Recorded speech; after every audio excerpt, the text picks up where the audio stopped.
Hello students, welcome to MKH। मैं स्नेहा सिंगाठिया और चलिए आज हम आपकी इतिहास की पाठ्य पुस्तक का चैप्टर नंबर 8 करने वाले हैं, ईश्वर से अनुराग। आपने लोगों को पूजा पाठ करते अथवा भजन कीर्तन या कव्वाली गाते या चुपचाप ईश्वर के नाम का जाप करते हुए देखा होगा।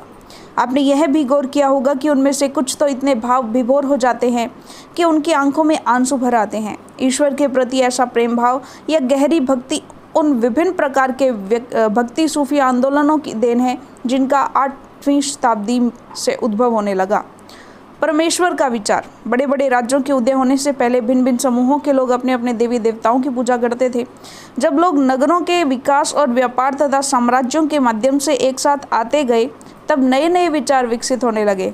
यह बात व्यापक रूप से स्वीकार की जाने लगी कि सभी जीवधारी अच्छे या बुरे कर्म करते हुए जीवन मरण और पुनर्जीवन के अनंत चक्रों से गुजरते हैं। इसी प्रकार यह विचार भी गहरे बैठ गया था कि सभी व्यक्ति जन्म के समय भी एक बराबर नहीं होते हैं। यह मान्यता कि सामाजिक विशेषाधिकार किसी उच्च परिवार अथवा ऊंची जाति में पैदा होने के कारण मिलते हैं कई पांडित्यपूर्ण ग्रंथों का विषय था। अनेक लोग ऐसे विचारों के कारण बेचैन थे, इसलिए वे बुद्ध तथा जैनों के उपदेशों की ओर उन्मुख हुए, जिनके अनुसार व्यक्तिगत प्रयासों से सामाजिक अंतरों को दूर किया जा सकता है और पुनर्जन्म के चक्र से छुटकारा पाया जा सकता है। कुछ अन्य लोग परमेश्वर संबंधी इस विचार से आकर्षित हुए कि यदि मनुष्य भक्ति भाव से परमेश्वर की शरण में जाए तो परमेश्वर व्यक्ति को इस बंधन से मुक्त कर सकता है। श्रीमद् भागवत गीता में व्यक्त यह विचार सामान्यतः जो है ईस्वी सन सामान्य सन की प्रारंभिक शताब्दियों में लोकप्रिय हो गया था। विशुद्ध धार्मिक अनुष्ठानों के माध्यम से शिव, विष्णु और दुर्गा को परम देवी देवताओं के रूप में पूजा जाने लगा। साथ साथ भिन्न भिन्न क्षेत्रों में पूजे जाने वाले देवों और देवियों को शिव, विष्णु या दुर्गा का रूप माना जाने लगा। इसी प्रक्रिया में स्थानीय मिथक तथा किस्से कहानियाँ पौराणिक कथाओं के अंग बन गए। पुराणों में पूजा की जिन पद्धतियों की अनुशंसा की गई थी उन्हें स्थानीय पंथों में भी अपनाया जाने लगा। आगे चलकर पुराणों में भी इस बात का उल्लेख किया गया है कि भक्त भले ही किसी भी जाति पाति का हो, वह सच्ची भक्ति से ईश्वर की कृपा प्राप्त कर सकता है। भक्ति की विचारधारा इतनी अधिक लोकप्रिय हो गई कि बौद्धों और जैन मतावलंबियों ने भी इन विश्वासों को अपना लिया। दक्षिण भारत में भक्ति का एक नया प्रकार नयनार और अलवार। 7वीं और 9वीं शताब्दियों के बीच कुछ नए धार्मिक आंदोलनों का प्रादुर्भाव हुआ। इन आंदोलनों का नेतृत्व नयनारों यानी शैव संतों और अलवारों यानी कि वैष्णव संतों ने किया। ये संत सभी जातियों के थे, जिनमें पुलया और पनार जैसी अस्पृश्य समझी जाने वाली जातियों के लोग भी शामिल थे। वे बौद्धों और जैनों के कटु आलोचक थे और शिव तथा विष्णु के प्रति सच्चे प्रेम को मुक्ति का मार्ग बताते थे। उन्होंने संगम साहित्य यानी तमिल साहित्य का प्राचीनतम उदाहरण और सामान्य सन यानी ईस्वी सन की प्रारंभिक शताब्दियों में रचित में समाहित प्यार और शूरवीरता के आदर्शों को अपनाकर भक्ति के मूल्यों में उनका समावेश किया। नयनार और अलवार घुमक्कड़ साधु संत थे। वे जिस किसी स्थान या गांव में जाते थे वहां के स्थानीय देवी देवताओं की प्रशंसा में सुंदर कविताएं रचकर उन्हें संगीतबद्ध कर दिया करते थे। 10वीं से 12वीं सदियों के बीच चोल और पांड्यन राजाओं ने उन अनेक धार्मिक स्थलों पर विशाल मंदिर बनवाए जहां की संत कवियों ने यात्रा की थी। इस प्रकार भक्ति परंपरा और मंदिर पूजा के बीच गहरे संबंध स्थापित हो गए। यही वह समय था जब उनकी कविताओं का संकलन तैयार किया गया था। इसके अलावा अलवारों तथा नयनार संतों की धार्मिक जीवनियाँ भी रची गई। आज हम भक्ति परंपरा के इतिहास लेखन में इन जीवनियों का स्रोत के रूप में उपयोग करते हैं। दर्शन और भक्ति। भारत के सर्वाधिक प्रभावशाली दार्शनिकों में से एक शंकर का जन्म 8वीं शताब्दी में केरल प्रदेश में हुआ था। वे अद्वैतवाद के समर्थक थे, जिसके अनुसार जीवात्मा और परमात्मा दोनों एक ही हैं। उन्होंने यह शिक्षा दी कि ब्रह्मा जो एकमात्र या परम सत्य है वह निर्गुण और निराकार है। शंकर ने हमारे चारों ओर के संसार को मिथ्या या माया माना और संसार का परित्याग करने अर्थात संन्यास लेने और ब्रह्म की सही प्रकृति को समझने और मोक्ष प्राप्त करने के लिए ज्ञान के मार्ग को अपनाने का उपदेश दिया। रामानुज 11वीं शताब्दी में तमिलनाडु में पैदा हुए थे। वे विष्णु भक्त अलवार संतों से बहुत प्रभावित थे। उनके अनुसार मोक्ष प्राप्त करने का उपाय विष्णु के प्रति अनन्य भक्ति भाव रखना है। भगवान विष्णु की कृपा दृष्टि से भक्त उनके साथ एकाकार होने का परमानंद प्राप्त कर सकता है। रामानुज ने विशिष्टता द्वैत के सिद्धांत को प्रतिपादित किया, जिसके अनुसार आत्मा परमात्मा से जुड़ने के बाद भी अपनी अलग सत्ता बनाए रखती है।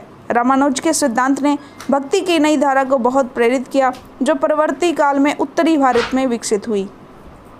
बसवन्ना की वीरशैववाद। हमने पहले पढ़ा कि तमिल भक्ति आंदोलन और मंदिर पूजा के बीच क्या संबंध थे।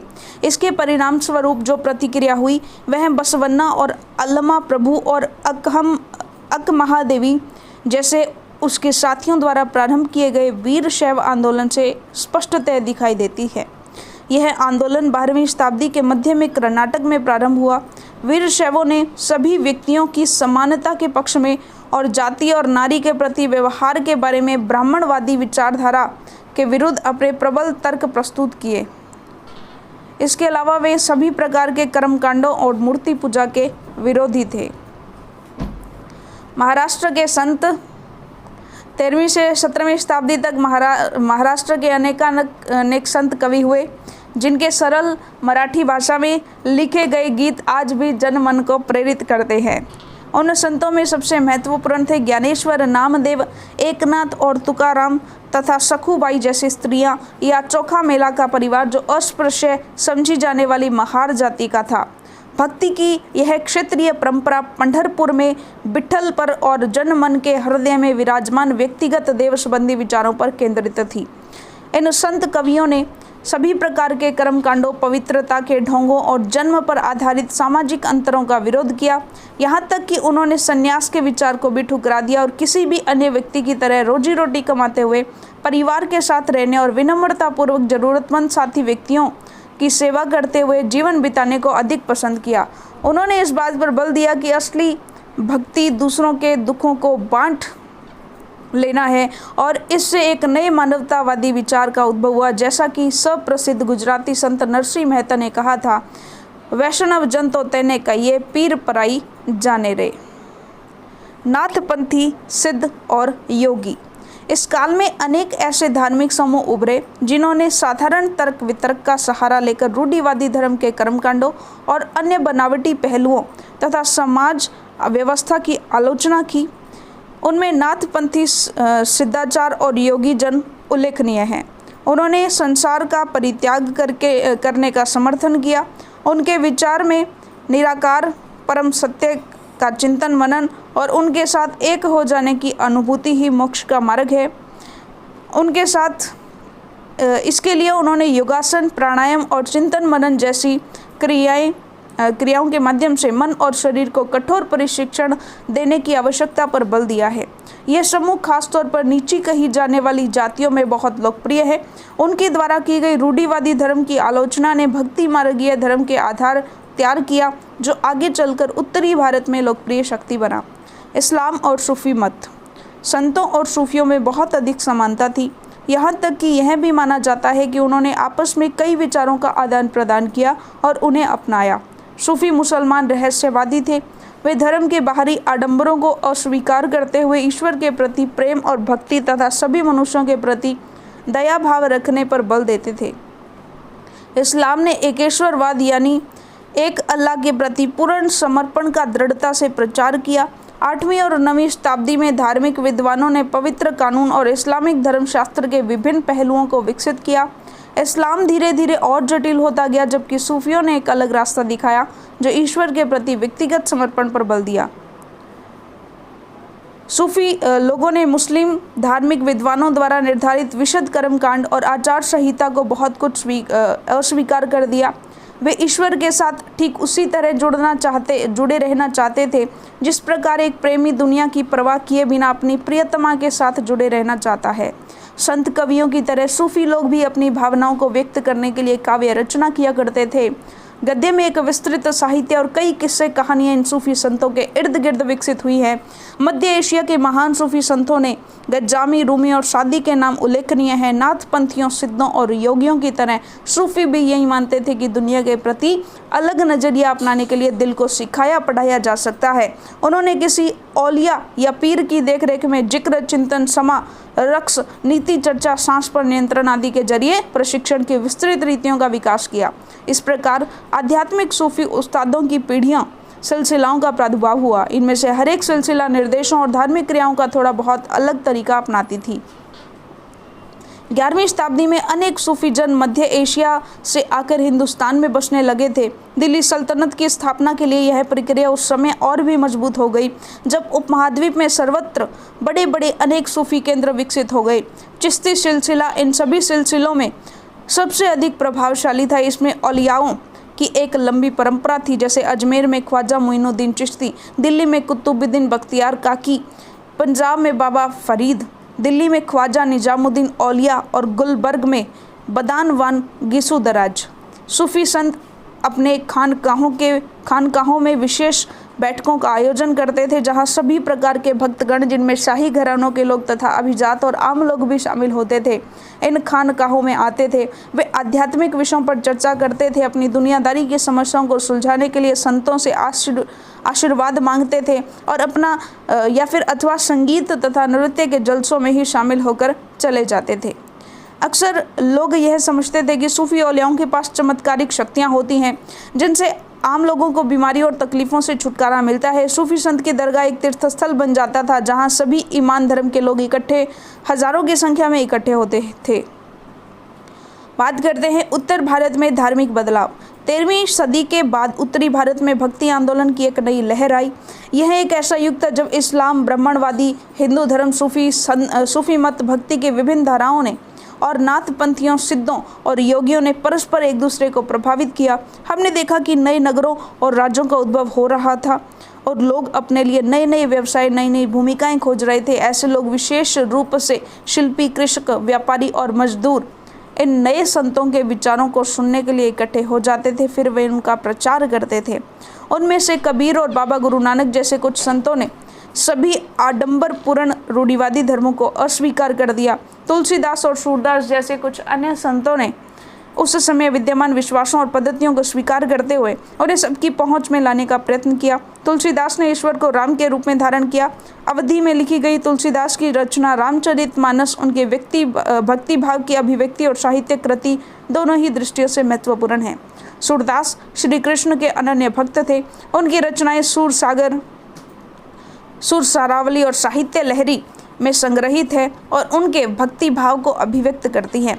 असम के शंकरदेव, जो इन्हीं के समकालीन थे, वे विष्णु की भक्ति पर बल दिया उन्होंने और असमिया भाषा में कविताएं और नाटक लिखे। उन्होंने ही नामघर स्थापित करने की पद्धति चलाई जो आज तक चल रही है।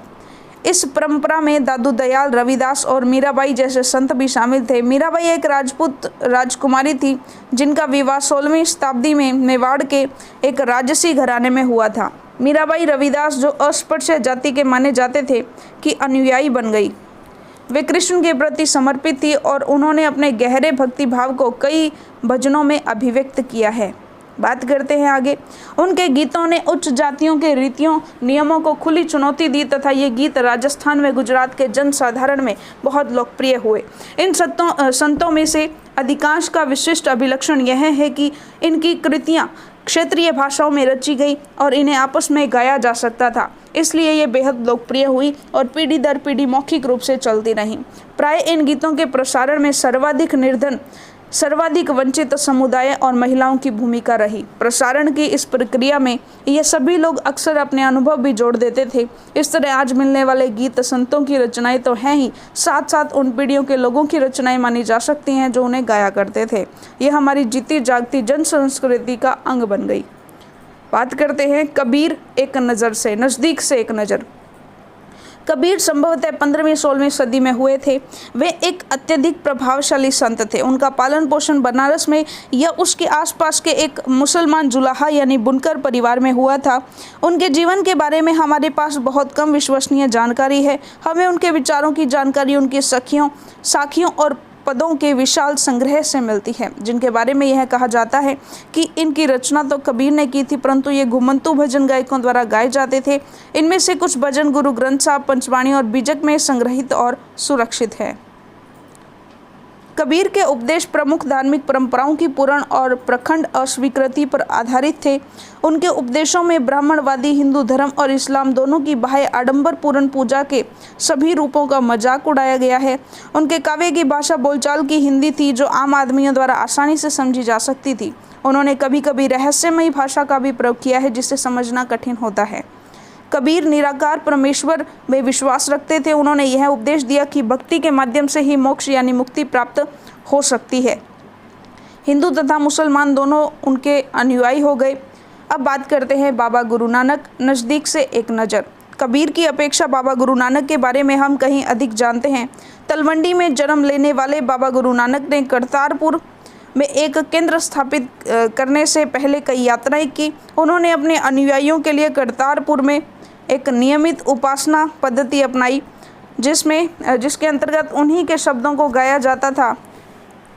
उनके अनुयायी अपने अपने पहले धर्म या जाति अथवा लिंग भेद को नज़रअंदाज करके एक सांझी रसोई में इकट्ठे खाते पीते थे। इसे लंगर कहा जाता था। बाबा गुरु नानक ने उपासना और धार्मिक कार्यों के लिए जो जगह नियुक्त की उसे धर्मशाल कहा गया। आज इसे गुरुद्वारा कहते हैं।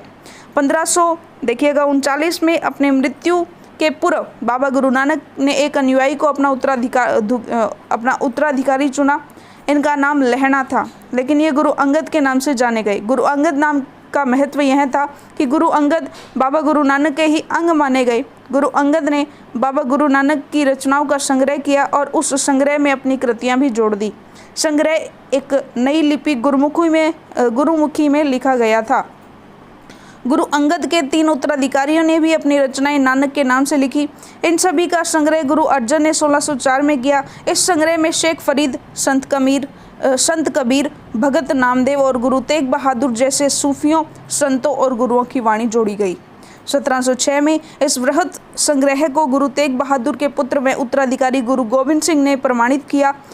आज इस संग्रह को सिखों के पवित्र ग्रंथ गुरु ग्रंथ साहिब के नाम से जाना जाता है। 16वीं शताब्दी में बाबा गुरु नानक के उत्तराधिकारियों के नेतृत्व में उनके अनुयायियों की संख्या का विस्तार हुआ। ये अनुयायी कई जातियों के थे, परंतु इनमें व्यापारी, कृषक और शिल्पकार ज़्यादा थे। इसकी वजह यह हो सकती है कि बाबा गुरु नानक इस बात पर बल दिया करते थे कि उनके अनुयायी गृहस्थ हों और उपयोगी व उत्पादक पेशे से जुड़े हों। अनुयायियों से यह भी आशा की जाती थी कि वे नए समुदाय के सामान्य कोष में योगदान देंगे। 17वीं शताब्दी के प्रारंभ में केंद्रीय गुरुद्वारा हरमंदिर साहब स्वर्ण मंदिर के आसपास रामदासपुर शहर अमृतसर विकसित होने लगा था। प्रशासन में यह वस्तुतः स्वायत्त था। आधुनिक इतिहासकार इस युग में सिख समुदाय को राज्य के अंतर्गत राज्य मानते हैं। मुगल सम्राट जहांगीर इस समुदाय को एक संभावित खतरा मानता था।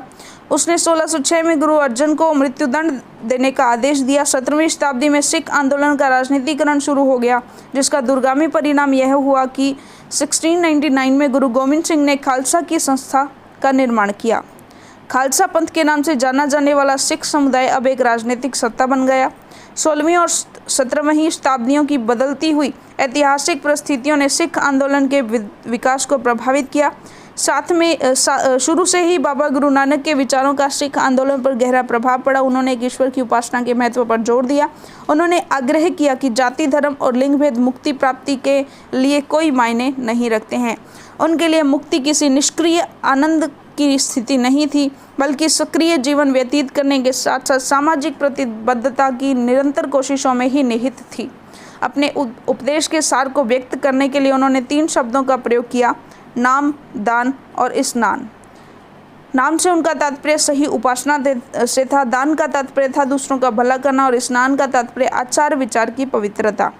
आज उनके उपदेशों को नाम जपना, कीर्त करना और वंड छकना के रूप में याद किया जाता है। ये अवधारणाएं भी उचित विश्वास और उपासना, ईमानदारी पूर्ण निर्वाह और संसाधनों को मिल बांट कर प्रयोग करना यानी कि दूसरों की मदद के महत्व को रेखांकित करती है। इस तरह बाबा गुरु नानक के समानता के विचारों के सामाजिक राजनीतिक मायने थे। शायद इसी बात से हमें बाबा गुरु नानक और उनके अनुयायियों के इतिहास और कबीर, रविदास एवं दादू जैसे संतों और उनके अनुयायियों के इतिहास में फ़र्क को समझने में मदद मिलती है। आगे देखते हैं। चलिए, तो यहाँ पर हमारा अध्याय जो है वो पूरा हो गया है और इसके जो प्रश्नोत्तर हैं, चलिए वो एक PDF के माध्यम से देख लेते हैं। चलिए जो प्रश्नोत्तर है वो देख लेते हैं। निम्नलिखित में मेल बिठाएं। तो यहाँ पर हमें इन्हें सुमेलित करना है, तो हम इन्हें सुमेलित कर देंगे। बुद्ध ने सामाजिक अंतरों पर जो है सवाल उठाए थे। शंकरदेव, इन्होंने नामघर बनवाया था, या नाम निजामुद्दीन औलिया, ये एक सूफी संत थे। नयनार जो है वो शिव की पूजा करते थे। अलवार जो है वो विष्णु की पूजा करते थे। चलिए आगे बात करते हैं, रिक्त स्थानों की पूर्ति कीजिए। शंकर डैश के समर्थक थे, तो शंकर जो है वो अद्वैत के समर्थक थे। रामानुज अलवार के द्वारा प्रभावित हुए थे। और यहाँ पर देखिए वीर शैव मत के समर्थक थे। तो कौन कौन? बसवन्ना, अल्लामा प्रभु और अक्क महादेवी, इन तीनों के नाम यहाँ आ जाएंगे, भर दीजिएगा। डैश महाराष्ट्र में भक्ति परंपरा का एक महत्वपूर्ण केंद्र था। तो पंढरपुर जो है वो महाराष्ट्र में भक्ति परंपरा का एक महत्वपूर्ण केंद्र था। अगला प्रश्न देखिए, नाथपंथियों, सिद्धों और योगियों के विश्वासों और आचार व्यवहारों का वर्णन करें। नामपंथी, सिद्ध और योगी इस काल में अनेक ऐसे धार्मिक समूह उभरे जिन्होंने साधारण तर्क वितर्क का सहारा लेकर रूढ़िवादी धर्म के कर्मकांडों और अन्य बनावटी पहलुओं तथा समाज व्यवस्था की आलोचना की है। उनमें नामपंथी, सिद्धाचार और योगी जन उल्लेखनीय है। उन्होंने संसार का त्याग करने का समर्थन किया। उनके विचार से निराकार परम सत्य का चिंतन मनन और उसके साथ एक हो जाने की अनुभूति ही मोक्ष का मार्ग है। इसके लिए उन्होंने योगासन, प्राणायाम और चिंतन मनन जैसी क्रियाओं के माध्यम से मन और शरीर को कठोर प्रशिक्षण देने की आवश्यकता पर बल दिया। उनके द्वारा की गई रूढ़िवादी धर्म की आलोचना ने भक्ति मार्गीय धर्म के लिए आधार तैयार किया, जो आगे चलकर उत्तरी भारत में लोकप्रिय शक्ति बना। कबीर द्वारा अभिव्यक्त प्रमुख विचार क्या थे? उन्होंने इन विचारों को कैसे अभिव्यक्त किया? तो देखिएगा, कबीर निराकार परमेश्वर में विश्वास करते थे। भक्ति के माध्यम से ही मोक्ष यानी मुक्ति प्राप्त हो सकती है, ऐसा वे मानते थे। और हिंदू और इस्लाम धर्म में व्याप्त कुरीतियों की उन्होंने आलोचना की। प्रत्येक व्यक्ति को ईश्वर के प्रति प्रेम भाव रखना चाहिए, ऐसा उन्होंने बोला। हिंदू और मुसलमान एक ही ईश्वर की संतान हैं। धर्मों का अंतर और भेदभाव बनाया गया है, मतलब धर्मों का अंतर और भेदभाव जो है वो मानव द्वारा जो है वो बनाया गया है। चलिए बात करते हैं आगे। सूफियों के प्रमुख आचार व्यवहार क्या थे? तो सूफी पंथ के आचार विचार जो हम देखेंगे। सूफी पंथ धर्म के बाहरी आडंबरों को अस्वीकार करते हुए ईश्वर के प्रति प्रेम और भक्ति तथा सभी मनुष्यों के प्रति दया भाव रखने पर बल देते थे। सूफी संत ईश्वर के साथ ठीक उसी प्रकार जुड़े रहना चाहते थे जिस प्रकार एक प्रेमी दुनिया की परवाह किए बिना अपनी प्रियतमा से जुड़ा रहना चाहता है। ईश्वर एक है, उसे प्रेम, साधना और भक्ति द्वारा प्राप्त किया जा सकता है। आपके विचार से बहुत से गुरुओं ने उस समय प्रचलित धार्मिक विश्वासों और प्रथाओं को अस्वीकार क्यों किया? तो देखिए, बहुत से गुरुओं ने उस समय प्रचलित धार्मिक विश्वासों और प्रथाओं को निम्न कारणों से अस्वीकार किया कि प्राचीन काल में चले आ रहे ऐसे धार्मिक कर्मकांड जिसमें कई तरह की कुरीतियां जो है वो व्याप्त हो गई थी। प्राचीन काल से चली आ रही धार्मिक रीति रिवाज और प्रथाओं में काफ़ी जटिलताएं आ गई थी। उस समय प्रचलित धार्मिक विश्वास तथा प्रथाएं समानता पर आधारित नहीं थी, कई वर्गों के साथ काफ़ी भेदभाव किया जाता था। बाबा गुरु नानक की प्रमुख शिक्षाएं क्या थीं? बाबा गुरु नानक की प्रमुख शिक्षाएं निम्न है। एक ईश्वर की उपासना करनी चाहिए, जाति पाति और लिंग भेद की भावना से दूर रहना चाहिए, ईश्वर की उपासना करनी चाहिए, दूसरों का भला करना चाहिए और अच्छे आचार विचार अपनाने चाहिए। उनके उपदेशों को नाम जपना, कीर्तन करना और वर्ण छकना के रूप में याद किया जाता है। चलिए बात करते हैं जाति के प्रति वीर शैवों तथा महाराष्ट्र के संतों का दृष्टिकोण कैसा था, चर्चा करें। तो जाति के प्रति वीर शैवों के विचार क्या थे? वीर शैवों ने सभी प्राणियों को समानता के पक्ष में जाति और नारी के प्रति व्यवहार के बारे में ब्राह्मणवादी विचार के विरुद्ध अपने प्रबल तर्क प्रस्तुत किए। इसके अलावा वे सभी प्रकार के कर्मकांडों और मूर्ति पूजा के विरोधी थे। जाति के प्रति महाराष्ट्र के संतों के विचार क्या थे? तो महाराष्ट्र के संतों में जनेश्वर, नामदेव, एकनाथ और तुकाराम आदि महत्वपूर्ण थे। इन संतों ने सभी प्रकार के कर्मकांडों, पवित्रता के ढोंगों और जन्म पर आधारित सामाजिक अंतरों का विरोध किया। आपके विचार से जनसाधारण ने मीरा की याद को क्यों सुरक्षित रखा? तो हमारे विचार से जनसाधारण ने मीरा की याद को इसलिए सुरक्षित रखा क्योंकि मीराबाई एक राजपूत राजकुमारी थी। उसका विवाह मेवाड़ के राज परिवार में हुआ था। फिर भी उन्होंने रविदास, जो अस्पृश्य जाति से संबंधित थे, को अपना गुरु बनाया। उन्होंने भगवान कृष्ण की उपासना में अपने आप को समर्पित कर दिया था। उन्होंने अपने गहरे भक्ति भाव को कई भजनों में अभिव्यक्त किया। उनके गीतों ने उच्च जातियों के रीति रीतियों नियमों को खुली चुनौती दी और ये गीत राजस्थान में, गुजरात के जनसाधारण में बहुत लोकप्रिय हुए। चलिए आगे कुछ स्वयं करने वाली कुछ एक्टिविटीज़ हैं जो कि आप स्वयं करेंगे और इसी के साथ आपका अध्याय पूरा होता है और अगले अध्याय के लिए मिलेंगे हम हमारी अगली वीडियो में। तो डियर स्टूडेंट्स, तब तक के लिए धन्यवाद।